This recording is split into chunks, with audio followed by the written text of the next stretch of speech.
अथ मंत्रपाठः।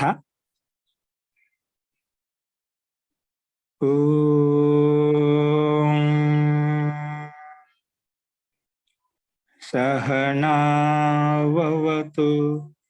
सहनौ भुनक्तु सह वीर्यं करवावहै तेजस्विनावधीतमस्तु मा विद्विषावहै। ओम शांति शांति शांति। सर्वेभ्यो नमः। अंदरिकी नमस्कारम अंडी। మనము అభ్యాసం 21లో ఉన్నటువంటి గణ పరిచయం చెప్పుకుంటున్నాము. గణ పరిచయం అంటే మనకు 2000 ధాతువులు ఉన్నాయి. అందులో 2000 ధాతువును 10 గణాల కింద విభజించుకున్నాము. అందులో మొట్టమొదటి గణం అనేది భువాది గణము. అంటే ఏ ధాతులకు ఆదిలో భూ ధాతువు ఉందో దాన్ని భూ ఆది గణం అంటాము. ఈ గణాన్ని ఎలా గుర్తించాలి అంటే కొన్ని మనకు సంకేతాలు నిన్న చెప్పుకున్నాము. అవి ఏమిటంటే భువాది గణంలో ఉండే ధాతుని ఎలా గుర్తించాలి అంటే ముఖ్యంగా ధాతువునకు ప్రత్యయానికి మధ్యలో షప్ వికరణ ప్రత్యయం వస్తుంది. షప్ ప్రత్యయం వస్తుంది. ఆ షప్ ప్రత్యయాన్ని అలా మధ్యలో వచ్చి వికరణ ప్రత్యయము అంటాము. ఏం చెప్పాను? ధాతువునకు ప్రత్యయానికి మధ్యలో వచ్చేటువంటి ప్రత్యయాన్నే వికరణ ప్రత్యయము అంటాము. కానీ ఈ వికరణ ప్రత్యయం వచ్చిన తర్వాత ధాతువునకు అంతిమంలో ధాతు ఏదైతే ఉందో ధాతువునకు అంతిమంలో ఇకారం కానీ ఉకారం కానీ రుకారం కానీ ఉండాలి. అప్పుడు ఇకారం ఉంటే దానికి గుణం అవుతుంది. ఈ ప్రత్యయం షప్ ప్రత్యయం వచ్చిన తర్వాత గుణం చూసుకోవాలి. సో ధాతువునకు అంతిమంలో ఈ ఉందనుకోండి, ఏదైనా కావచ్చు ధాతువునకు అంతిమంలో ఈ ఉంటే దానికి ఏ అవుతుంది. ఒకవేళ ధాతువునకు అంతిమంలో ఊ ఉంటే ఓ అవుతుంది. ఒకవేళ రు ఉంటే అర అయిపోతుంది. ఒకవేళ అంతిమంలో లేవు, ఒకవేళ ఉంటే అంతిమ వర్ణానికి ముందున్న ఉండాలి. ఈ గాని ఊ గాని రు గాని అవి మనకు తక్కువగా వస్తాయి. అవి ఆత్మీయపదంలో ఎక్కువగా ఉంటాయి. కాబట్టి ఆత్మీయపదం చూద్దాం. ఇప్పుడు వర్ణానికి ముందున్నటువంటి ఒక ధాతువు ఏంటంటే శుచ్చు ధాతు. అంటే శోచతి అంటే చింతనం చేయడం, ఆలోచించడం. శుచ్చు ధాతులో అంతిమ వర్ణం చకారం. ఆ చకారానికి ముందు ఉకారం ఉంది. ఆ ఉకారానికి గుణం అవుతున్నాం అంటే షప్ వచ్చిన తర్వాత పక్కన తీ ఉంటుంది. ఆ ఉకారానికి అంతిమం వర్ణానికి ముందుండే వర్ణం ఉకారానికి ఓ అవుతుంది గుణం. అవి షోచ్ అయిపోతుంది. షోచ్ పక్కన షప్క ఆ పక్కన తీ కలిపితే శోచతి అయిపోతుంది. ఆ రకంగా అంతిమ వర్ణానికి ముందు ఇకారం కానీ ఉకారం కానీ రుకారం కానీ ఉండాలి. లేదంటే ధాతువునకు అంతిమంలో ఈ గాని ఊ గాని రు గాని ఉంటే అప్పుడు క్రమంగా ఏ ఓ అరులు తీసుకొని వస్తాము.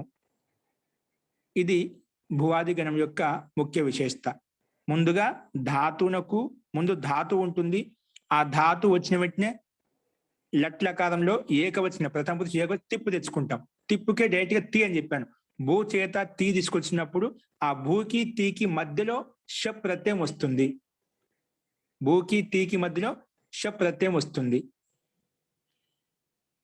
అలాగా మధ్యలో వచ్చినటువంటి ప్రత్యయానికి వికరణ ప్రత్యయం అని పేరు పెట్టాం. వికరణ ప్రత్యయం అని పేరు పెట్టాం. అలా వచ్చినప్పుడు రూపం ఎలా ఉంటుందని కూడా నిన్న చూసాం. భూ షప్ తి. ఇప్పుడు షప్గా అనుబంధ లోపం చేస్తే ఆ మిగులుతుందని చెప్పాను. తి. ఇప్పుడు ఈ షప్ వచ్చిన తర్వాత ధాతునకు అంతిమంలో ఊ ఉంది కాబట్టి ఊకి గుణం ఓ అవుతుంది. అందుకే భో అయిపోయింది. ఊకి ఓ చేస్తే భో అయిపోయింది. పక్కన ఏ చోయ వాయావహ ప్రకారంగా నిన్న చూపించాము. అప్పుడు ఒకర స్థానంలో అవ్వు అయిపోతే అవ్వు అయినప్పుడు భవ్ అయిపోతుంది. పక్కన అతి కలిపితే షప్క ఆ పక్కన తి భవతి అలా రూపం సిద్ధిస్తుంది. అదేవిధంగా నీ ధాతుకి నీ ప్లస్ షప్ ప్లస్ తి అలా పెట్టుకున్నాం అనుకోండి, నీ ఆ తి అనుబంధం లోపం చేస్తే ఇక్కడ కూడా గుణం ధాతునకు అంతిమ ఈ ఉంది కాబట్టి గుణం ఏ అవుతుంది. నే అయిపోయింది. నే ఆ తి ఇక్కడ ఏ చోయ వాయాహ ప్రకారంగా ఐ ఆదేశం చేస్తాం. ఊ ఉంది కాబట్టి ఔ చేసాము. ఏ ఉంది కాబట్టి ఏ స్థానం ఐ వస్తుంది. అప్పుడు ఐ చేసినప్పుడు నయతి అనే రూపం సిద్ధిస్తుంది. అలాగే హృ ధాతుకి ధాతునకు అంత రుకారం ఉంది. ఆ రుకారానికి షప్పు ప్రత్యయం పక్కన వచ్చినప్పుడు అర అయిపోతుంది. అందుకే హరతి అనే రూపం సిద్ధిస్తుంది. ఈ రకంగా మనము రూపాలు చూసుకోవాలి. ముఖ్యంగా గుర్తుపెట్టుకోవాల్సిన అంశం ఏంటంటే ధాతునకు అంతింలో ఈ గాని ఊ గాని రూ ఉండాలి. అప్పుడు ఆ ధాతునకు ముందు వచ్చిన ప్రత్యయం మధ్యలో షప్ వస్తుంది. ఆ షప్కే ఆ మిగులుతుంది. ఆ షప్ వచ్చిన తర్వాత ధాతునకు గుణం చేసుకుంటాము. ఈ ఊరు ఉంటే మనకి క్రమంగా ఏవో అరులు వస్తాయి. ఇది గుర్తుపెట్టుకోండి కేవలం. ఓకే, ఈ రకంగా ఉంటుంది. భువాది గణంలో ఒక ధాతులను ఎలా గుర్తించాలనేది చెప్పాం. 1, 2, 3, 4, 5, 7, 8 అభ్యాసంలో ఈ పరస్మై పద ధాతుకు సంబంధించి రూపాలు ఎక్కువగా ఉన్నాయి. అన్ని పరస్మై ఇక్కడ ఈ అభ్యాసంలో పరస్మై పద ధాతులు ఇచ్చారు కాబట్టి అక్కడ వాటిని చూసినామంటే మనకు అర్థమవుతుంది. ఇవి ప్రయోగాన్ని బట్టి అర్థమవుతుంది. కేవలం కొంచెం కొండ గుర్తులు మనకు అన్ని తెలుసుకోవాలి. ధాతుపాఠం కంటెస్ట్ చేసుకోవాలి. మనకు అంత అవసరం లేదు. మన రూపసిద్ధి చేయడం లేదు. భువాది గణం అంటే రూపాలు ఈ రకంగా ఉంటాయని తెలుసుకోవడం కోసం. ఇప్పుడు మీకు అన్ని తర్వాత నెక్స్ట్ అదాది గణం వస్తుంది. దాంట్లో రూపం కొంచెం భిన్నంగా ఉంటుంది. తర్వాత జుహోత్యాది గణం వస్తుంది. అక్కడ కొంచెం భిన్నంగా ఉంటుంది. అలా క్రమంగా వచ్చినప్పుడు అన్నిటిని ఒకసారి చూసినప్పుడు మీకు అర్థమవుతుంది. కాబట్టి అంత దీంట్లో అర్థం చేసుకునేది ఏం లేదు. ఊరికి షప్ వికరణ ప్రత్యయం వస్తుంది. ధాతునకు ప్రత్యయానికి మధ్యలో షప్ వస్తుంది. ఇది ఒకటి గుర్తుపెట్టుకోండి. అస్తు. ఇప్పుడు నియమం 95 రాసుకోండి. సంధి రాసుకోండి. సంధి రాసుకోండి. నియమం 95 విసర్జనీయస్య సహ. దీన్ని విసర్గ సంధి అంటాం. ఎందుకంటే విసర్గ స్థానంలో మనం సంధి చేసుకుంటాం. అందుకే విసర్గ సంధి అంటాం. విసర్గ సంధి 95 నియమం అంటే విసర్గ సంధి. ఓకే, సూత్రం ఏంటి? విసర్జనీయస్య సహ. విసర్జనీయస్య సహ కింద స్క్రీన్ మీద చూసి రాయండి. విసర్జనీయస్య సహ. విసర్జనీయస్య ఏ విభక్తి అండి? షష్ఠీ విభక్తి. స్పష్టంగా కనిపిస్తుంది. పక్కన సహ ఉంది అంటే విసర్గ స్థానంలో సహ వస్తుందని అర్థం. విసర్జనీయస్య అంటే షష్ఠి, విసర్గం యొక్క స్థానంలో కి యొక్క అనేది షష్ఠిలో పెట్టుకుంటే కదా అలాగే అర్థం చెప్తాం కదా, సంబంధ కాకేకి. అందుకే విసర్గానికి సహ భవతి, సహ వస్తుంది అని అర్థం వస్తుంది. ఓకే, సూత్రం రాసుకోండి. విసర్జనీయస్య సహ. ఇది మనకు సూత్రము. కొటేషన్ పెట్టుకోండి లేదా బ్రాకెట్లో పెట్టుకోండి, రాసుకోండి.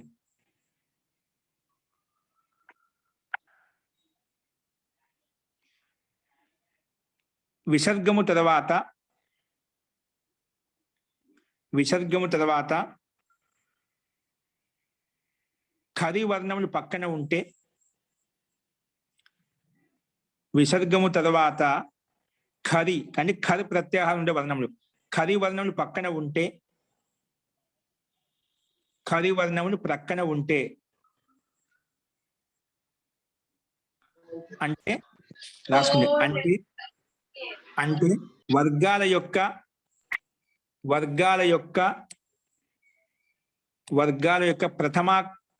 ప్రథమాక్షరాలు కానీ ద్వితీయ అక్షరాలు కానీ, వర్గాల యొక్క ప్రథమాక్షరాలు కానీ ద్వితీయాక్షరాలు కానీ, లేదా శనివారంలో ఉండే షకారం, శంఖంలో ఉండే షకారం ష స ఈ వర్ణాలు కానీ ఉంటే, ఎక్కడ విసర్గనికి పక్కలో వర్గాల యొక్క ప్రథమాక్షరాలు కానీ ద్వితీయాక్షరాలు కానీ లేదా ష స ఉంటే అప్పుడు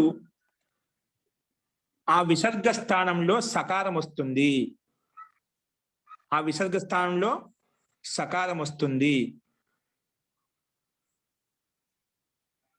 ఆ విసర్గ స్థానంలో వస్తుంది సకారం వస్తుంది. హలంత సకారం అండి, సకారం వస్తుంది.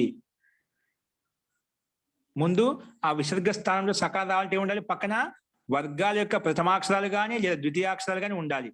ఇవి లేవనుకోండి, ష, ష, స ఈ 3 వర్ణాల నుంచి ఏదో ఒక వర్ణం ఉండాలి. అప్పుడు ఆ విసర్గ స్థానంలో సకారం వస్తుందంట, సకారం వస్తుంది. ఓకే, ఇది అయిపోయింది ఇంతవరకు. దాంట్లో మళ్ళీ ఒకవేళ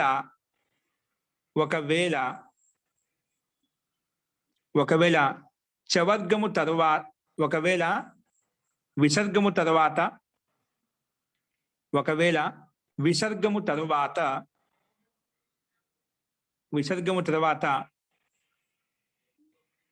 చవర్గము యొక్క అక్షరం ప్రక్కన ఉంటే,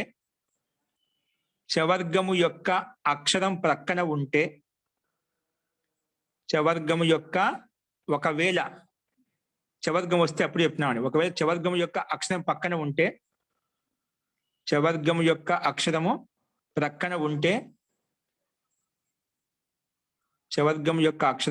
ఉంటే ష్టుత్వ సంధి అవుతుంది.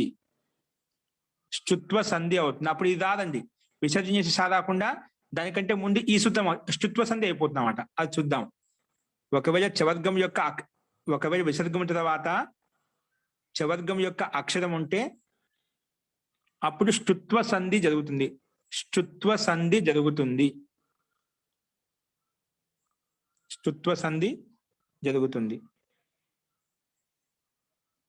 ఓకే, ఒకసారి గమనించండి. ఇప్పుడు కేవలం వినండి. ముందుగా ఏదో ఒక శబ్దానికి అంతిమంలో విసర్గం ఉంటుందండి. ఆ విసర్గ స్థానంలో సకారం వస్తుంది.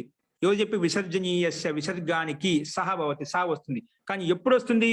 ఖరి వర్ణములు పక్కన ఉంటేనే వస్తుందంట. వీరికి విసర్గం ఉన్నంత మాత్రం సా రాదు. విసర్గ స్థానంలో సకారము రావాలి అంటే కంపల్సరిగా వర్గాల యొక్క ప్రథమాక్షరాలు అంటే కచట తపలో 5 అక్షరం ఏదో ఒక అక్షరం కానీ, ఖచట తపలోంచి 5 అక్షరాల నుంచి ఏదో ఒకటి, అంటే వర్గాలకు ప్రథమాక్షరాల్లోంచి ఏదో ఒక అక్షరము, ద్వితీయ అక్షరాల్లోంచి ఏదో ఒక అక్షరం పక్కన ఉంటే, లేదా అవి లేవనుకోండి, ష, ష, స ఈ 3 వర్ణాల నుంచి ఏదో ఒక వర్ణం పక్కన ఉంటే అప్పుడు మాత్రమే ఆ విసర్గ స్థానంలో సకారం వస్తుంది. దంత సకారం వస్తుంది. అంటే సరస్వతిలో ఉండే సకారం వస్తుంది, హలంత సకారం వస్తుంది. గుర్తుపెట్టుకోండి. ఓకేనా? అది చెప్పాడు. మళ్ళా ఈ సకారం వచ్చినప్పుడు ఈ ముందు అయిపోతుంది. ఈ సకారం వచ్చిన తర్వాత ఒకవేళ పక్కన చవర్గం యొక్క అక్షరం ఉందనుకోండి, అంటే చవర్గం ఉందంటే ముందు ఒకసారి విసర్గం సా అయిపోతుంది. సా అయిపోయిన తర్వాత మళ్ళీ ష్టుత్వ సంధి కూడా జరిగిపోతుంది అన్నమాట.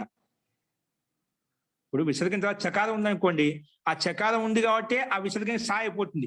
ఈ సంధి ప్రకారంగా నియమం ఒక పైన జరిగిపోతుంది. అంటే విసర్గ స్థానంలో సా వస్తుంది.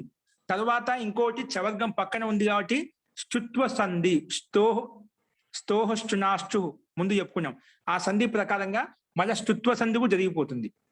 అంటే 2 పాలు జరిగిపోతాయి. ముందు ఈ చకారం పక్కన ఉన్నందువలన ఆ ముందున్న విసర్గానికి సా అవుతుంది. సా అయిన వెంటనే పక్కన చవర్గం యొక్క అక్షరం కాబట్టి మళ్ళీ ష్టుత్వ సంధి కూడా జరుగుతుంది. ఒకవేళ విసర్గం తర్వాత చకారం ఉంటే ష్టుత్వ సంధి కూడా జరుగుతుంది అని చెప్పాను.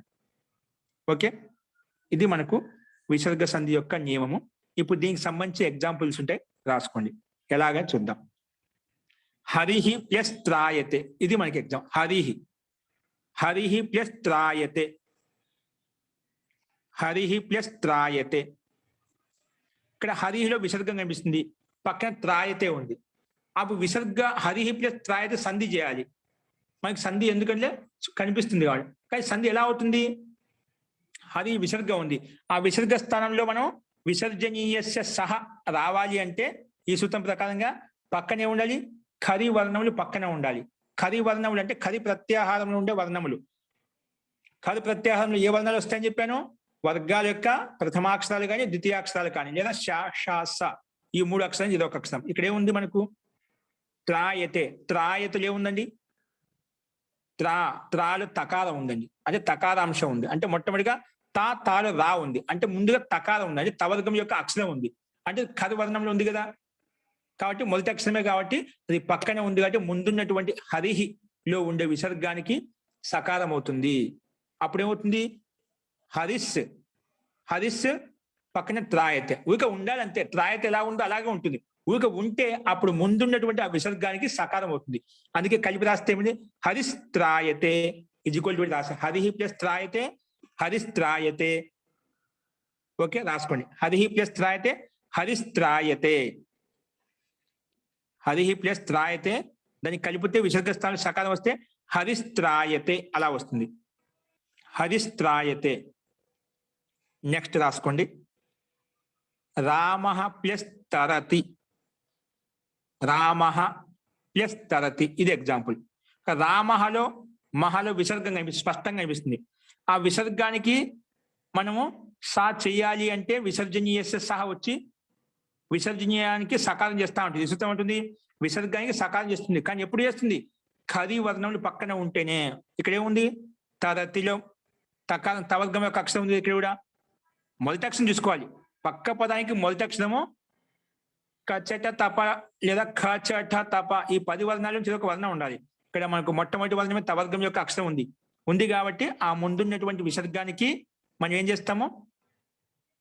సకారం చేసుకుంటాం. అప్పుడు రామస్ అయిపోతుంది. రామస్ తరతి కలిపితే రామస్ తరతి. రామస్ తరతి, ఇది ఎగ్జాంపుల్. ఒకటి. ఇంకోటి ఎగ్జాంపుల్ రాసుకోండి. నిహి ప్లస్ చలహ. నిహి ప్లస్ చలహ, ఇక్కడ విసర్గం ఉంది. ఇక్కడ ఏముంది? విసర్గం ఉంది. సో విసర్గం తర్వాత ఖరి వర్ణం పక్కన ఉంటే ఉంది కదా చవర్గం యొక్క. చవర్గం అనేది చవర్గంలో మొట్టమొదటి అక్షరం. ఇది ఖర్ ప్రత్యాహారం వస్తుంది. కాబట్టి ఇక్కడ వెంటనే ఆ ముందున్నటువంటి విసర్గానికి ఏమవుతుంది? సకారం అయిపోతుంది. సకారం అయితే నిస్ అయిపోయింది. నిస్ చలహ. నిస్ ప్లస్ చలహ. ఇప్పుడు మనం చెప్పాం కదా, ఒక నియమం చెప్పాం. ఒకవేళ పక్కన చవర్గాక్షరం అంటే సకారం అయిన తర్వాత ఒకవేళ చవర్గాక్షరం ఉంటే, ఇక్కడ చవర్గం యొక్క అక్షరం కదా, అంటే సకారం అయిన తర్వాత మనము సకారం చేసుకున్న తర్వాత ఇప్పుడు ఇది ఖరి ప్రత్యాహారంలో వస్తుంది కాబట్టి చకారం ఖరి ప్రత్యాహారం ఉంది కాబట్టి ముందున్నటువంటి విసర్గానికి సకారం చేసుకున్నాం. అందుకే నిస్ అయిపోయింది. నిస్ అయిపోయిన తర్వాత పక్కన చలహ.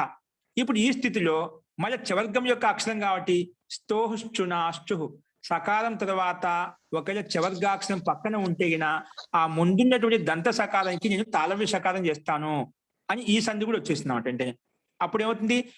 మనం చేసినటువంటి విసర్గ స్థానంలో దంత సకారానికి తాళవ్య సకారం అయిపోతుంది స్తుత్వ సంధి నియమం ప్రకారంగా. ఎందుకంటే ఆ దంత సకారానికి పక్కన చవర్గం యొక్క అక్షరం ఉంటే వెంటనేది తాళవ్య సకారంగా మారిపోతుంది. కాబట్టి అందుకే నిస్ ప్లస్ చలహ మళ్ళీ నిశ్చలహ, ఆ రకంగా 2 సూత్రాలు. విసర్జనీయస్య సహా ప్రకారం సకారం సాయింది, సాయిన తర్వాత స్తోహుశ్చునాశ్చు ప్రకారంగా దానికి స్తుత్వ కూడా చేసుకుంటేనా నిశ్చలహ అయిపోయింది. అంటే దంత సకారం తాళవ్య సకారంగా మారిపోయింది. అందుకే నిశ్చలహ అని రాస్తాం. నిశ్చలహ రాయకుండా నిశ్చలహ అని రాస్తాం. ఈ రకంగా ఈ సంధి ఈ రకంగా చెప్పబడింది. దీంట్లో ఎవరికైనా సందేహం ఉంటే ఇప్పుడు చెప్పండి. ఎవరికైనా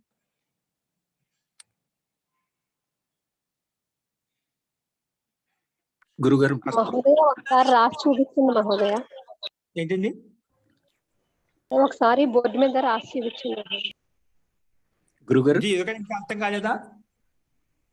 ఇప్పుడు ఎవరికైనా అర్థం కాదు. నిశ్చలహ ముందు విసర్జనీయస్య సహాతోటి సకారం చేసుకున్నాం. సకారం రావాలి అంటే ఖరి ప్రత్యాహారం పక్కన ఉండాలి. ఖరి ప్రత్యాహారం ఉన్నప్పుడు మాత్రమే విసర్గ స్థానంలో సకారం వస్తుంది. సకారం వచ్చిన తర్వాత ఒకవేళ చవర్గాక్షరం పక్కన ఉంటేనా వెంటనే మన స్తోశ్చునాశ్చు నియమం ప్రకారంగా సంధి కూడా జరిగిపోతుంది. ఓకేనా? హలో అందుకే గురుగారు. గురుగారు అర్థమవుతుంది, పర్లేదు. అర్థమైంది గురుగారు, బాగా అర్థమైందండి. అంటే ఇది అర్థమైందండి. నిశ్చలహ అనేది స్తుత్వ సంధి అవుతుందా? అప్పుడు విసర్గ సంధేనా? అది ఇంకోటి అయిపోయింది కదా. స్తుత్వ 2 జరిగాయి. విసర్గ సంధి అయిపోయింది ముందు, తర్వాత స్తుత్వ సంధి 2 జరిగాయి అన్నమాట. నిశ్చలహలో 2 చూసుకోవాలి. దాన్ని స్తుత్వ సంధి అంటాం, విసర్గ సంధి అంటాం. విసర్గం చేసినప్పుడు విసర్గానికి సాయేసినప్పుడు విసర్గ సంధి అంటాము. స్తుత్వం చేసినప్పుడు స్తుత్వ సంధి అంటాం. అంటే ఇది 2 సందులోనే రాయొచ్చా? విసర్గ స్తుత్వ 2 చవర్గాక్షరం పక్కన ఉంటే అది కూడా అయిపోతుంది. 2 నియమాలు పనిచేస్తాయి అక్కడ. వెంటనే చవర్గాక్షరం కనిపించింది అనుకోండి, వెంటనే అది స్తుత్వ కూడా ఖచ్చితంగా అయిపోతుంది అన్నమాట. 2 పనిచేస్తాయి. కొన్ని చోట్ల 3 కూడా వస్తాయని అవి కూడా చూపిస్తాను, తర్వాత వస్తాయి. కొన్ని చోట్ల 3, 4 సూత్రాలు వచ్చి పనిచేస్తాయి. అవి తర్వాత రాబోతున్నాయి, అవి చెప్తాను అక్కడ. జీ రావు గారు. ఇప్పుడు మనం చదువుకుంటున్న ఈ సంధులన్నీ కూడా తప్పనిసరిగా చెయ్యాలా, లేకపోతే ఈ రకంగా చెయ్యొచ్చు అంటానికి ఆస్కారమా?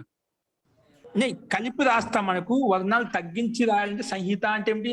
వర్ణాలు అత్యంత సామీప్యంగా రాయడమే సంధి అంటాం. ఇప్పుడు మనం వర్ణాలు తగ్గించి రాయాలంటే ఖచ్చితంగా సంధి చేసుకుంటాం, అనివార్యం, చేసుకోవాలి. మనం సంక్షేపంగా రాయాలంటే ఖచ్చితంగా రాసుకోవాలి, ప్రాప్తమైన రాసుకోవాలి. గురుగారు, ఇంకొక క్వశ్చన్.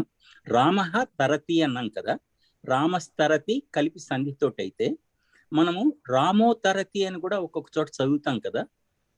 అదే సంధి వేరండి, ఆ సంధి వస్తుంది, మనం చెప్తాం. ఓకేనా? రైట్. రామో తరతి అది సంధి నియమం వేరు. ఓకే, ఇక్కడ కేవలం మనకు విసర్గం తర్వాత కరు ఉన్నప్పుడు మాత్రమే అయిపోయింది. ఓకేనా? అవి మనకు వస్తాయి. ఇప్పుడు ఈ సంధి నియమం ప్రకారం ఈ సూత్రం పనిచేసిందా లేదా అది గమనించాలి మనం. అర్థమైందండి. ఓకే అండి, చాలా క్లియర్ గా ఉంది. Thank you. ఉత్తర పదంలో చవర్గ అక్షరాలు ఉన్నప్పుడు మన స్తుత్వ సంధి వచ్చినట్టు చవర్గ అక్షరాలు ఉంటే స్తుత్వ సంధి కూడా వచ్చే అవకాశం ఉంది కదా. టవర్గాక్షరం ఉంటే స్తుత్వ సంధి కూడా అవుతుందండి. టవర్గాక్షరం ఉంటే స్తుత్వ సంధి కూడా అయిపోతుంది, స్తుత్వం కూడా అయిపోతుంది. జీ నమస్కారం గురుగారు. 94 లో థర్డ్ వన్ ఉంది కదా గురుగారు, అది చెప్తారా గురుగారు? 94 థర్డ్ వన్ ఏముందండి? ఇక్కడ లాస్ట్ లో గురుగారు 1 2 3 4 అవి చెప్పారు కదా మీరు. విశేషం ఏంటండి, ఋతులకారంలో ఈ గణం వలన దీంట్లో ఏ మార్పు ఉండదు అని చెప్పాడు. అది నేను చెప్పలేదు, ఇది మనకు అవసరం లేదండి ఇక్కడ. అంటే మనకు లట్లకారము, లోటు లకారము, లంగ్ లకారము, విధిలింగ్, ఈ 4 లకారాల్లో మాత్రమే షప్ ప్రత్యయం వస్తుంది అని చెప్పాను. ధాతునకు ప్రత్యయానికి మధ్యలో షప్ ప్రత్యయం వస్తుంది, కానీ ఈ లట్టు, లోటు, లంగ్, విధిలింగ్ ఈ 4 లకారంలో వస్తుంది అని చెప్పాను. ఓకేనా? దీనివల్ల రూపంలో తేడా వస్తుంది, కానీ ఋతు లకారం అవుతుంది. ఆ లకారంలో దీనివల్ల ఈ ప్రత్యయం వల్ల విశేషమైన ప్రభావం ఉంటుంది, సామాన్యంగానే ఉంటుంది. ఇది వచ్చినా రాకుండా దీనివల్ల అది రూప ప్రక్రియ భిన్నంగా ఉంటుంది, కాబట్టి ఇక్కడ మనకు అవసరం లేదు అని చెప్పి ఋతు కాలంలో గణ కారణంగా ఏ మార్పు ఉండదని చెప్పాడు. కాబట్టి ఇక్కడ మనకు అవసరం లేదు కాబట్టి చెప్పలేదు. ఓకేనా? గురుగారండి నమస్కారం. జీ, ఈ నిశ్చల అనేది విసర్గ సంధి, స్తుత్వ సంధి 2 వస్తుంది అనుకోండి. ఇప్పుడు ఏదన్నా ఒక ఎగ్జామ్ రాస్తున్నప్పుడు దీనికి మేము విసర్గ సంధి అని రాస్తే కరెక్ట్ అవుతుందండి, స్తుత్వ సంధి అంటేనే కరెక్ట్ అవుతుందండి? అప్పుడు మీకు ఇచ్చా కొన్ని విసర్గ సంధి చూపించాలి. సరే. అప్పుడు స్తుత్వ సంధి అయినా కొంచెం స్తుత్వం చేసి చూపించాలి. సరే. ఆ విసర్గ సంధి నాకు కేవలం ఆ కథ పక్కన విసర్గ చేయడం మీ వంత, అంటే నిస్ ప్లస్ చలహ, నిస్ ప్లస్ చల అలాగే రాయాలి. సరే సరే. స్తుత్వ సంధి చేయకూడదు, ఎందుకంటే విసర్గ సంధి చేయమని చెప్పాడు, విసర్గ సంధి చూపించాలి. మనకు ఇంకో సంధి కూడా వచ్చి నిశ్చయం చేసినాం అనుకోండి, తప్పు లేదు కదా. అటువంటి సిచ్యువేషన్ అసలు ఉదాహరణ ఇవ్వడు, ముందు ఇచ్చాడంటే మనకి ఏది ఇచ్చాడో అది ఇవ్వాలి.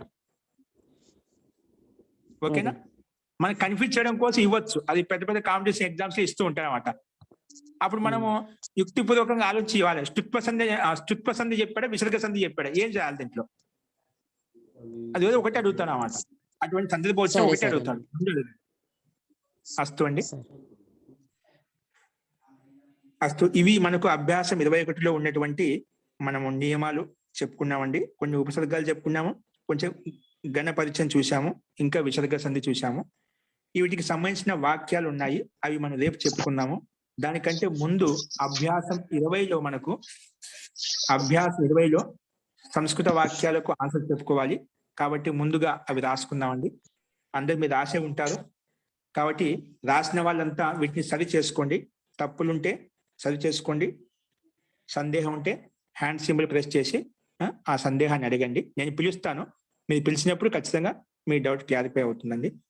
అస్తు, రాసుకోండి. కరెక్ట్గా అంటే అవసరం లేదు. ముందుగా అభ్యాసం 20లో సంస్కృత వాక్యాలండి, చూసుకోండి. మొట్టమొదటి వాక్యం సంస్కృత వాక్యం. త్రయః ఛాత్రాః తిస్రః కన్యాః, త్రయః ఛాత్రాః తిస్రః కన్యాః, త్రీణి పుస్తకాని చ అత్ర సంతి. చ ప్లస్ అత్రలో అకహ సవర్ణి దీర్ఘ ప్రకారం ఛాత్ర అయిపోయిందండి. ఛాత్ర సంతి అయిపోయింది. చ అత్ర సంతి, ఇది మనకు వాక్యం. అంటే త్రయ ఛాత్రాహ అంటే ముగ్గురు ఛాత్రులు అంటే విద్యార్థులు. తిస్రః కన్యాః ముగ్గురు కన్యలు. చూడు విశేషణం కూడా కన్యాః స్త్రీలింగం కాబట్టి సంఖ్యావాచకం తిస్రః స్త్రీలింగంలో వచ్చింది. త్రయ ఛాత్రాహ అనేది పుల్లింగం కాబట్టి త్రయ అనేది పుల్లింగంలో వచ్చింది అన్నమాట. అనుకు చెప్పా 1, 2, 3, 4 సంఖ్యలకు 3 లింగాలు రూపాలు చూపించాను. కాబట్టి అదే ప్రకారంగా విశేష్యాన్ని బట్టి విశేషణంలో కూడా అదే లింగం వచ్చింది, అదే విభక్తి వచ్చింది. కాబట్టి వాటిని గమనిస్తూ ఉండండి. అస్తు ముగ్గురు విద్యార్థులు, ముగ్గురు కన్యలు, 3 పుస్తకాన్ని 3 పుస్తకాలు, ఇంకా చా ఉంది కదా, ఇంకా 3 పుస్తకాలు, అత్ర అంటే ఇక్కడ, సంతి ఉన్నాయి, ఇంకా 3 పుస్తకాలు ఇక్కడ ఉన్నాయి. ఇది దీని యొక్క ఆన్సర్. నెక్స్ట్ రెండో వాక్యం. త్రయాణం ఛాత్రాణం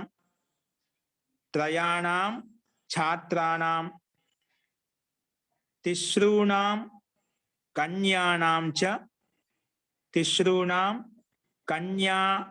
చ ఏతాని 3 వస్త్రాని సంతి. ఏతాని 3 వస్త్రాని సంతి. రాసుకోండి. ముగ్గురు ఛాత్రుల యొక్క, త్రయాణం ఛాత్రాణం షష్ఠి విభక్తి బహువచనంలో ఉందండి. అంటే యొక్క అని అర్థం చెప్తాం కదా. ముగ్గురు ఛాత్రుల యొక్క, తిస్రూణాం కన్యానాం, చ అంటే చా శబ్దం చెప్పేటప్పుడు తెలుగు అనువదించేటప్పుడు ఇంకా అని ముందు చెప్పుకుంటాం. ముగ్గురు ఛాత్రుల యొక్క, ఇంకా ముగ్గురు కన్యల యొక్క ఏతాని 3 ఈ 3 ఏంటి వస్త్రాన్ని, ఈ 3 వస్త్రాలు ఉన్నాయి. ఏతాని 3 వస్త్రాని సంతి. ఈ ఏతాని అంటే ఈ ఏంటివి 3 ఏంటివి వస్త్రాన్ని. ఈ వస్త్రానికి 3 ఏతాని విశేషణం అండి. ఓకేనా. ఏతాని 3 వస్త్రాన్ని, ఈ 3 వస్త్రాలు ఉన్నాయి అని అర్థం చేసుకోవాలి. నెక్స్ట్ మూడో వాక్యం. కతి ఛాత్రాః అత్ర క్రీడంతి. కతి ఛాత్రాః, ఇవన్నీ శబ్దకోశం చెప్పుకున్నాం నియమాలన్నీ కూడా. శబ్దాలు ఏవైతే వస్తున్నాయో సర్వనామ శబ్దాలు కావచ్చు, సంఖ్యావాచక శబ్దాలు కావచ్చు, అన్ని నియమాల్లో శబ్దకోశంలో అంతకన్నా ముందు చెప్పుకునేటివే, మనం కొత్తవి ఏం చెప్పుకోవడం లేదు. అస్తు. కతి ఛాత్రాః అత్ర క్రీడంతి. కతి అంటే ఎంతమంది ఛాత్రులు అంటే విద్యార్థులు, అత్ర ఇక్కడ, క్రీడంతి ఆడుతున్నారు. కతి ఛాత్రాః ఎంతమంది విద్యార్థులు, అత్ర ఇక్కడ ఆడుతున్నారు అంటే ఆడుకుంటున్నారు, క్రీడంతి. ఛాత్రాః కర్త బహువచనం ఉంది కాబట్టి క్రియాపదం కూడా బహువచనంలోకి వచ్చేసింది ప్రశ్నవాచకంలో. నెక్స్ట్. ఛాత్రత్రయం అత్ర క్రీడతి. ఛాత్రత్రయం అత్ర క్రీడతి. ఛాత్రత్రయం అత్ర క్రీడతి. ఇప్పుడు నిన్ను చెప్పుకున్న ద్వయము, త్రయము ఈ శబ్దాలు ఏ శబ్దాలకైతే అంతిమలో వస్తాయో అవి నపుంసకలింగం ఏకవచనంలో ఉంటాయి. క్రియాపదం కూడా ఏకవచనంలోనే ఉంటుందని చెప్పుకున్నాం. ఎక్కడ మనకు అభ్యాసం 85లో ఉంది. ఓకేనా. యుగ ద్వంద్వ శబ్దాలు, అలాగే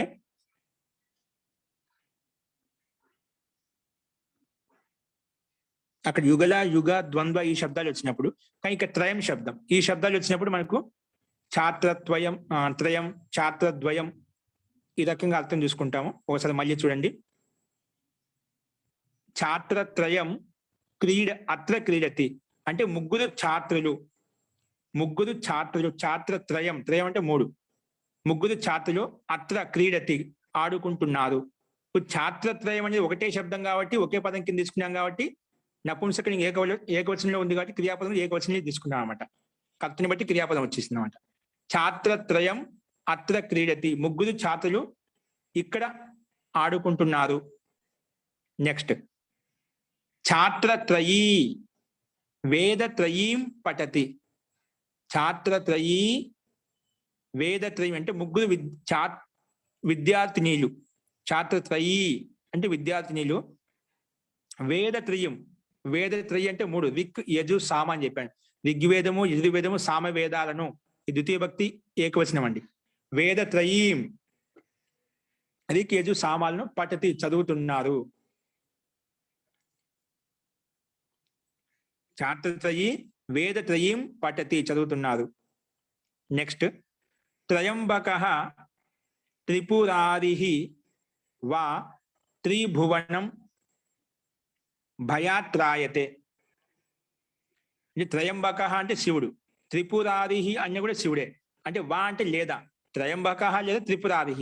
త్రయంబకః త్రిభువనం అంటే 3 లోకాలను, భయాత్ త్రాయతే భయం నుండి రక్షిస్తున్నాడు.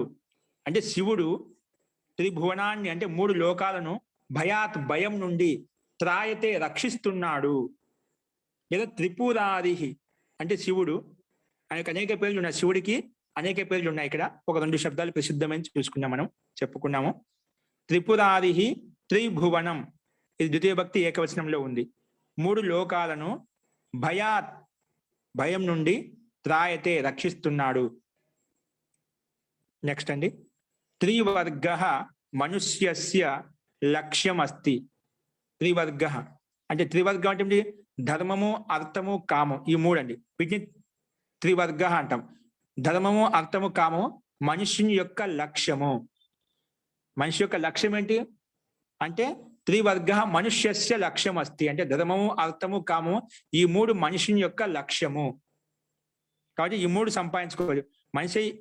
మనుషుని యొక్క జీవనాన్ని ఎలా సార్థకం చేసుకోవాలంటే ధర్మార్థ కామ మోక్షాలు, ధర్మార్థ కామాలతోటి మనం ఈ జీవనాన్ని సార్థకం చేసుకోవాలి. అదే మన లక్ష్యం అనమాట జీవనం.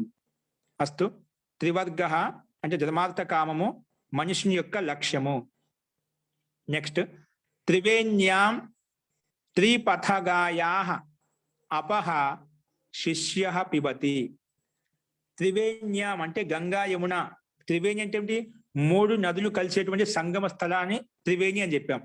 త్రివేణ్యాం అంటే 3 నదులు కలిసిన సంగమ స్థానంలో, త్రివేణ్యాం సంగమ స్థలంలో అంటే ఆ నదిలో, త్రిపథగాయాః అంటే గంగా నది యొక్క జలము, త్రిపథగాయాః అంటే గంగా నది యొక్క జలము, శిష్యః శిష్యుడు, పిబతి తాగుతున్నాడు. త్రివేణ్యాం అంటే 3 నదులు కలిసిన స్థలం ఎక్కడైతే ఉందో దాన్ని త్రివేణి అంటాం. అక్కడ గంగా నది త్రిపథగాయాః అంటే 3 నదుల్లో ప్రవహిస్తుందన్నమాట. ఈ అటువంటి ప్రవాహం నుంచి శిష్యుడు నీళ్లు త్రాగుతున్నాడంట. అందుకే త్రివేణ్యాం గంగా యొక్క జలము. గంగా యొక్క జలం అంటే గంగా నది యొక్క, త్రిపథగాయాః అంటే గంగా యొక్క, అపహ అంటే జలము, గంగా యొక్క జలము అంటే గంగా నది యొక్క జలము అని అర్థం. గంగా నది యొక్క జలము, శిష్యః శిష్యుడు, పిబతి తాగుతున్నాడు. త్రివేణి యొక్క నదిలో గంగా నది యొక్క జలమును తాగుతున్నాడు. అస్తు. నెక్స్ట్ 9వ వాక్యం, సహ ప్రాణాన్ అశూన్వ అత్యజత్. సహ అంటే అతడు, ప్రాణాలను అత్యజత్ వదిలిపెట్టాడు, అతడు ప్రాణాలను వదిలిపెట్టాడు. లేదా సహ అసూన్ అత్యజత్, ప్రాణానన్య అసూనన్య 2 పర్యాయవాచక శబ్దాలు, ఏదైనా తీసుకోవచ్చు. సహ ప్రాణాన్ అత్యజత్ వదిలిపెట్టాడు, లేదా సహ అసూన్ అత్యజత్, అసూనన్య ప్రాణమే, ప్రాణాలను వదిలిపెట్టాడు అని అర్థం చేసుకోవాలి. అందుకే వా ఇచ్చాడు. వా అంటే లేదా, ప్రాణాన్ అత్యజత్ లేదా అసూన్ అత్యజత్ అని అర్థం చేసుకోవాలి. నెక్స్ట్ 10వ వాక్యం, ఇమే దారాః అమి అక్షతాః ఏతే లాజాః సుఖాయ భవంతు. ఈ స్త్రీలు, ఇమే దారాః చెప్పాం కదా, 70-89 నియమం ప్రకారం ఇవి స్త్రీలింగంలో ఉంటాయి, నిత్య స్త్రీలింగంలో ఉంటాయని చెప్పి. కాబట్టి ఇమే దారాః అంటే ఈ స్త్రీలు, అమి అక్షతాః ఈ ఆ అక్షింతలు, అమి అంటే ఆ అక్షింతలు, ఈ అక్షింతలు కాదు, అద శబ్దము దూరంగా ఉండేటప్పుడు చెప్తున్నా. ఆ అక్షింతలు, ఇంకా ఏతే లాజాః ఈ లాజాలు అంటే మరమరాలు, దీన్ని ఏమంటాం బొరుగులు లే పేలాలు. ఈ పేలాలు సుఖం కోసం ఉన్నాయి, సుఖం కోసం భవంతు, సుఖాయ భవంతు, సుఖం కోసం ఉండాలి, లేదంటే సుఖం కోసం ఉన్నాయి. ఎందుకంటే భవంతుని లోట్ల కలగంటే ఆజ్ఞార్థం చెప్తాం.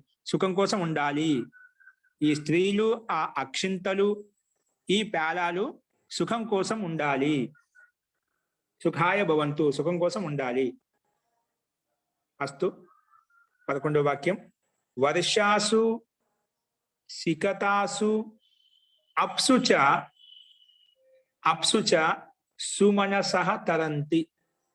సుమనసః తరంతి. వర్షాసు అంటే వర్షం నందు,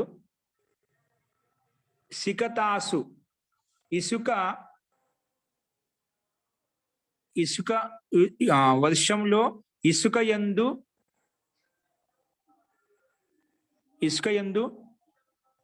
ఇంకా అప్సు నీళ్లు అంటే నీరు, సుమనసః అంటే పుష్పాలు, తరంతి తేలుతున్నాయి. ఇప్పుడు ఇసుక యందు వర్షం నీటిలో ఇసుక మీద నీళ్లు వెళ్తూ ఉంటే కొంచెం స్పష్టం కనిపిస్తుండే. అంటే తరంతి అంటే అవి తేలుతూ ఉన్నాయి అన్నమాట. ఇసుక మీద నీళ్లు పైన తేలుతూ ఉన్నట్టుగా ఈ విధంగా పుష్పాలు తేలుతూ ఉంటాయి. ఆ ఇసుక మీద నీళ్లు తేలుతూ ఉన్నాయి అన్నట్టుగా ఇక్కడ వాక్యం చెప్పారన్నమాట. వర్షయందు ఇసుకపు నీటిలో పుష్పాలు తేలుతున్నాయి అనండి. వర్షం యందు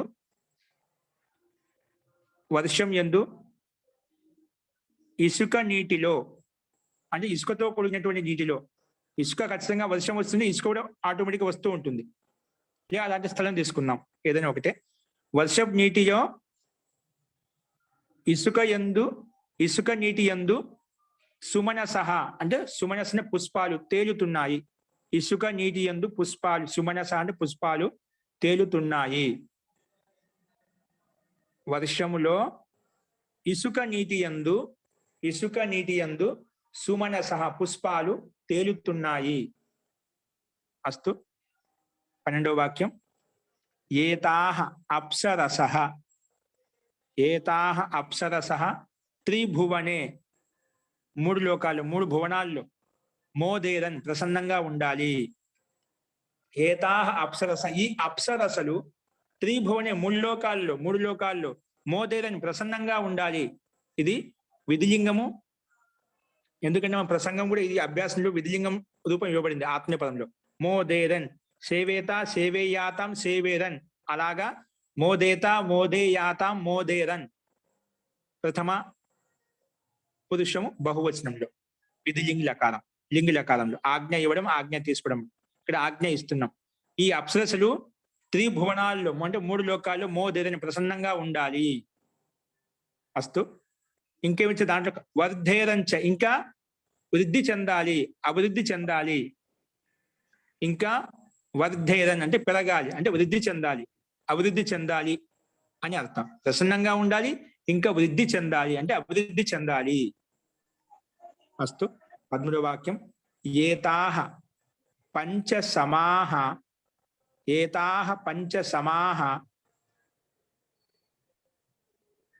ఈ 5 వర్షములు. ఏతాః పంచసమాః, ఏతాః అంటే ఈ, పంచసమా ఈ 5 వర్షములు, పంచ అంటే 5, సమాహ అంటే వర్షం.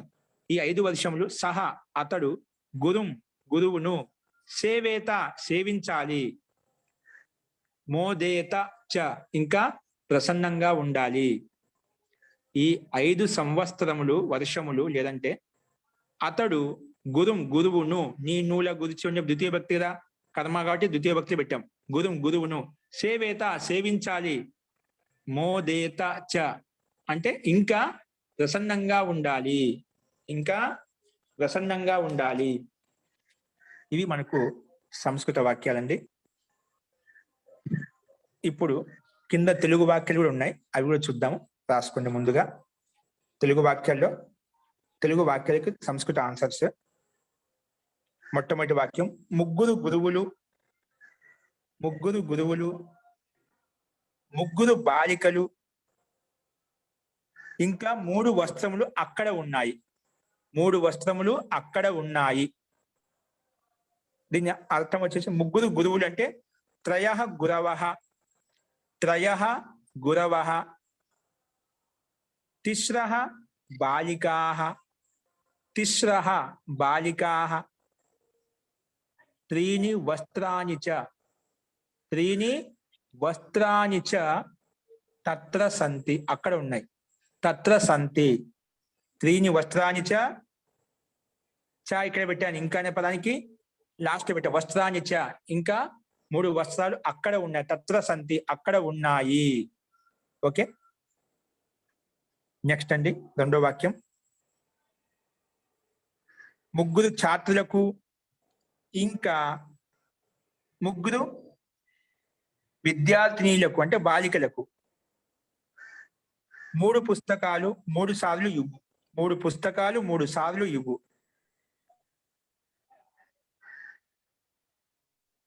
రాసుకోండి. త్రీభ్యః ఛాత్రేభ్యః, త్రీభ్యః ఛాత్రేభ్యః, త్రీభ్యః ఛాత్రేభ్యః,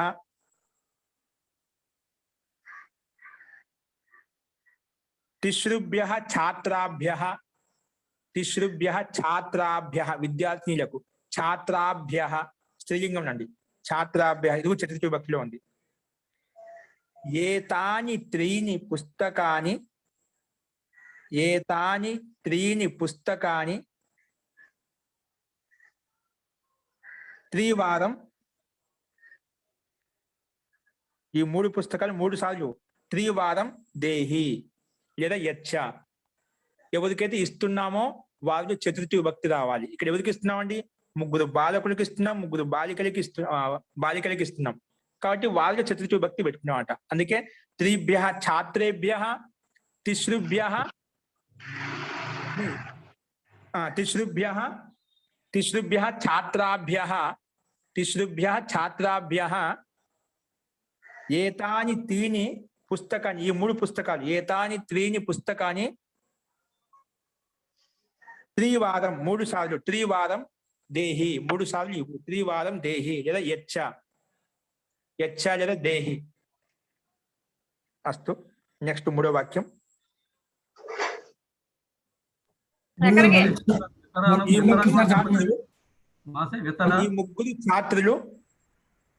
ఈ 3 ఛాత్రులు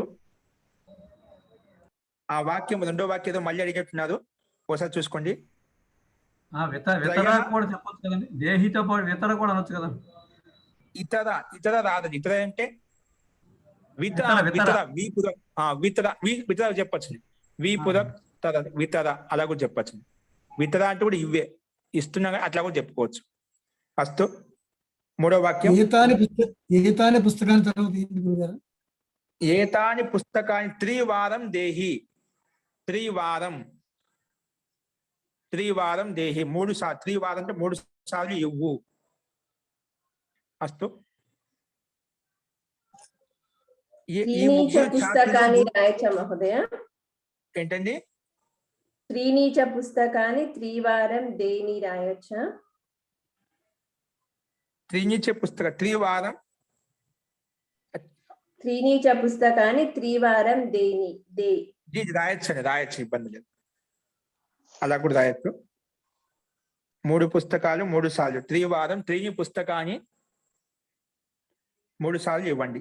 త్రివారం చ దేహి. నెక్స్ట్. ఈ 3 ఛాత్రులు త్రివర్గం కోసం అంటే త్రివర్గ ధర్మార్థ కామాల, ధర్మము అర్థము కామం కోసం శివుడిని సేవించాలి, శివుడిని సేవించాలి. ఏతే త్రయః ఛాత్రాః, ఏతే త్రయః ఛాత్రాః త్రివర్గాయ, త్రివర్గాయ త్రివర్గం కోసం, త్రివర్గాయ త్రయంబకం శివుడిని, త్రయంబకం త్రయంబకం త్రయంబకం సేవేరన్, సేవేరన్ సేవించాలి. బహువచనం, ఎందుకు కర్త బహువచనం ఉన్నారు కదా. సేవేరన్ సేవేరన్. ఏతే త్రయః ఛాత్రాః త్రివర్గాయ త్రయంబకం సేవేరన్, సేవేరన్. అస్తు. నెక్స్ట్. త్రివేణ్యాం అంటే త్రివేణిలో గంగా యొక్క జలము శోభాయమానం అవుతున్నది. త్రివేణ్యాం త్రివేణ్యాం త్రివేణ్యాం త్రిపథగాయాః త్రిపథగాయాః అపహ త్రిపథగాయాః అపహ అపహ అంటే జలం అంటే నీరు అపహ శోభతే శోభతే శోభిస్తున్నది త్రివేణ్యాం త్రిపథగాయాః జలం శోభతే శోభిస్తున్నది. నెక్స్ట్ 5వ వాక్యం. 3 నదుల యొక్క అని చెప్పారండి. ఏంటండి? 3 నదుల యొక్క జలం శోభిస్తున్నది, నీరు శోభిస్తున్నది. త్రిపథగాయాః త్రిపథగాయోః త్రిపథగాయాం అట్లా బహువచనం పెట్టుకోవచ్చు. అలా అన్నప్పుడు త్రిపథగాయాం జలం శోభతే శోభిస్తున్నది. బహువచనం పెట్టుకోండి, ఇబ్బంది లేదు. ఏకవచనం అట్లా రాసుకుంటే త్రిపథగాయాం రాయండి, లేదా త్రిపథగాయః అంటే గంగా యొక్క జలము శోభిస్తున్నది. 3 నదుల యొక్క అన్నప్పుడు త్రిపథగాయాం షష్ఠి విభక్తి బహువచనం పెట్టుకోండి, సరిపోతుంది. త్రిపథగాయాం జలం శోభతే. గురువు గారు తిస్రూణాం నదీనాం అనొచ్చా అండి? ఏంటండి? ఇక మనకు త్రివేణి శబ్దం వచ్చింది కదా, కాబట్టి అదే ఉపయోగించుకుందామండి. ఓకేనా?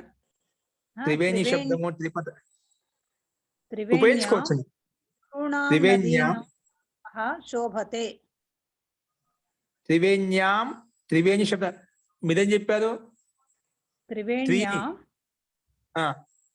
తిస్రూణాం నదీనాం ఆపహ శోభతే. విశేషంగా పెట్టుకోవచ్చండి, పెట్టుకోవచ్చు, ఇబ్బంది లేదు. ఓకేనా?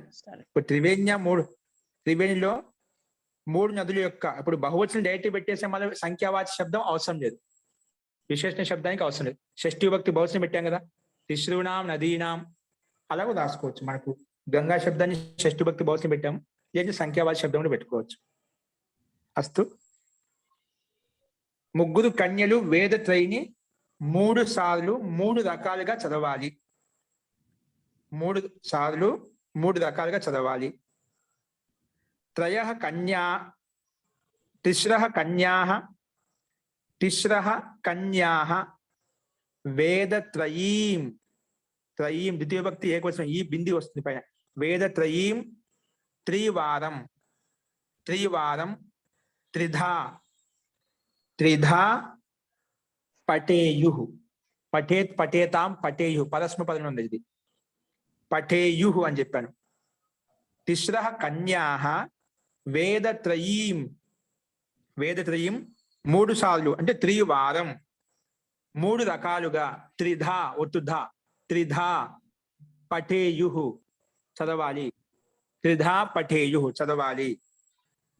అస్తు. నెక్స్ట్.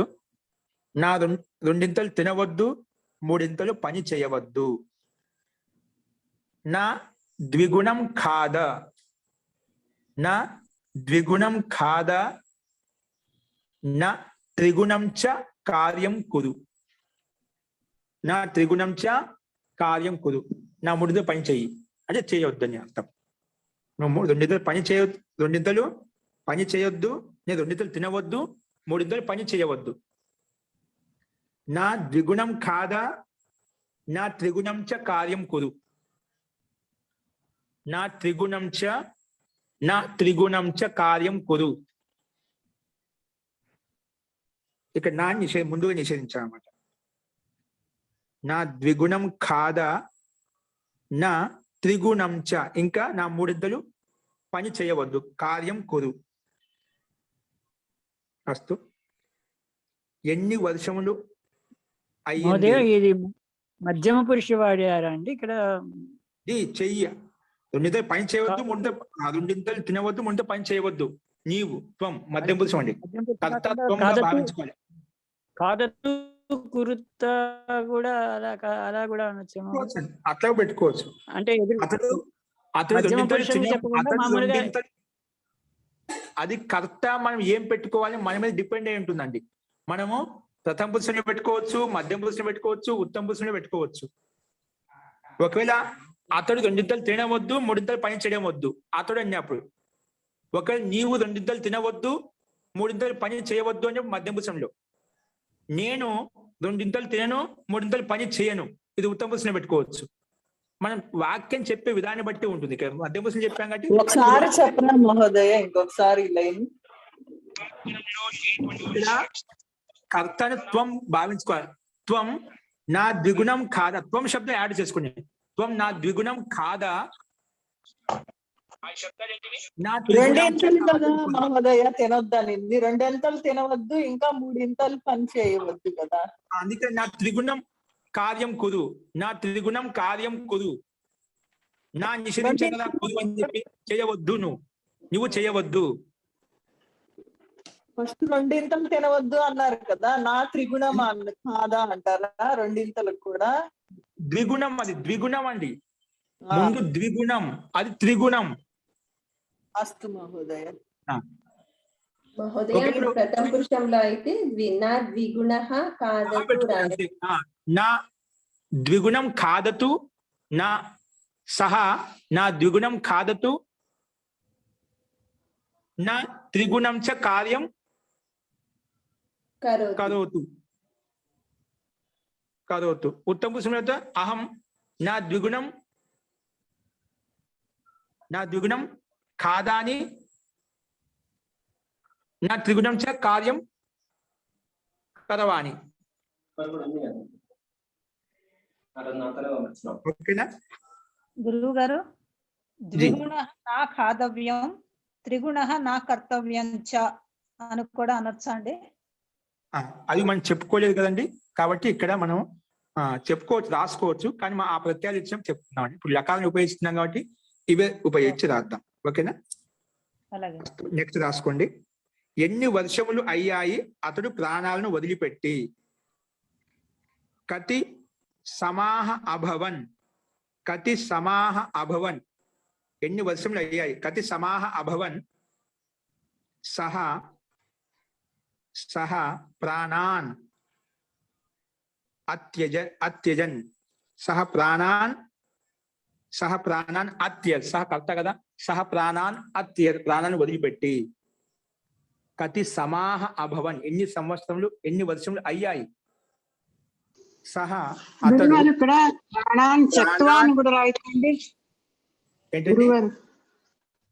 ప్రాణాన్ త్యక్త్వా అవసరం లేదండి, రాసుకొని అడగండి అమ్మా. రాసుకోలేకపోతే మేము మధ్యలో అడిగేస్తున్నారు. అవి అడగండి అమ్మా, మధ్యలోనే క్వశ్చన్స్ అడగమా అని చెప్పినవరా గురువు గారికి? అస్తు రాసుకోండి.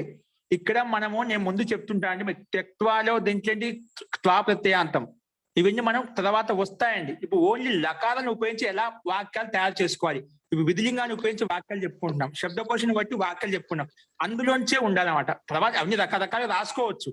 ముందు ఒక్కొక్క మోడల్స్ చెప్పుకుంటూ వెళ్తున్నాం, ఒక పద్ధతిగా వెళ్తున్నాం. ముందు లకాలను ఎలా ఉపయోగించుకోవాలి, తర్వాత ప్రత్యాంతాలు ఉపయోగించి ఎలా ఉపయోగించుకోవాలి, తవతు వచ్చినప్పుడు, త్వా ప్రత్యయం వచ్చినప్పుడు, తుమన్ ప్రత్యయం వచ్చినప్పుడు, ఇవన్నీ క్రమంగా మనకు వస్తాయండి. కాబట్టి ఇప్పుడు దీంట్లో మీకు సందేహం ఉంటే అడగండి. ఇలా రాయొచ్చా, అలా రాయొచ్చు, రాసుకోండి. రకరకాలు రాసుకోవచ్చు అండి. ఇప్పుడు చెప్పిన వాక్యమే కాదండి, మనం చాలా రకాలు రాసుకోవచ్చు.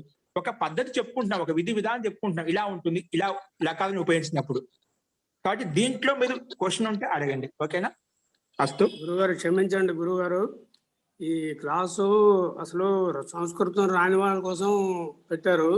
మరి సంస్కృతం వచ్చిన వాళ్ళు అవి చెప్తూ ఉంటే మాకు కన్ఫ్యూజన్ అయిపోతుంది, ఏమీ అర్థం కావడం లేదు. జీ అందుకే కొంచెం అందరు దృష్టిలో పెట్టుకోండి. అడిగే వాళ్ళు మనకు వేరే విధంగా అయితే మనకు అవకాశం ఉంది కదా మనకు, కాబట్టి అప్పుడు అడుగుదామండి. ఓకే అండి, మనకు టైం అయిపోయింది. ఇక్కడ ఈ వాక్యం ఇంతటితో ముగిద్దామండి. మనకు ఈ వాక్యం అయిపోయింది కదా. ఇంకోసారి చెప్పండి. ఓకే అండి, చెప్తున్నాను. కతి సమాహ అభవన్, ఎన్ని వర్షములు అయ్యాయి. కతి అంటే ఎన్ని, బహువచనం ఉంది. కతి సమాహ అభవన్, ఎన్ని వర్షములు అయ్యాయి. సహ ప్రాణాన్ అత్యజత్, సహ అతడు ప్రాణాలను వదిలిపెట్టి, అత్యజత్. ఓకేనా? లేదా అసూన్ అత్యజత్, అసూను చెప్పుకోవచ్చు, అసూను కూడా చెప్పుకోవచ్చు. ఓకేనా? సహ ప్రాణాన్ అత్యజత్ లేదా అసూన్ అత్యజత్, మన ఇష్టం. కతి సమాహ అభవన్ సహ, ఇక్కడ యథాశబ్దం ఎప్పుడైతే సహ పెట్టుకోండి, సింపుల్ అదే పెట్టుకోండి. అతడు ప్రాణాన్ని వదిలిపెట్టి, ఎన్ని వర్షములు అయ్యాయి? అతడు ప్రాణాన్ని వదిలిపెట్టి, సహ ప్రాణాన్ని అత్యజత్, వదిలిపెట్టి. ఫస్ట్ ఇవి మనకు వాక్యాలండి. ఇంకా మిగిలిన వాక్యాలు ఇంకా ఉన్నాయి, అవి రేపు చెప్పుకుందాము. తర్వాత అభ్యాసంలో ఉన్నటువంటి వాక్యాలు కూడా రేపు చూద్దామండి. ఇంకా మీకు సందేహం ఉన్న వాళ్ళు ఈ మంత్రపాఠం అయిపోయిన తర్వాత అడగండి. అస్తు మంత్రపాఠ.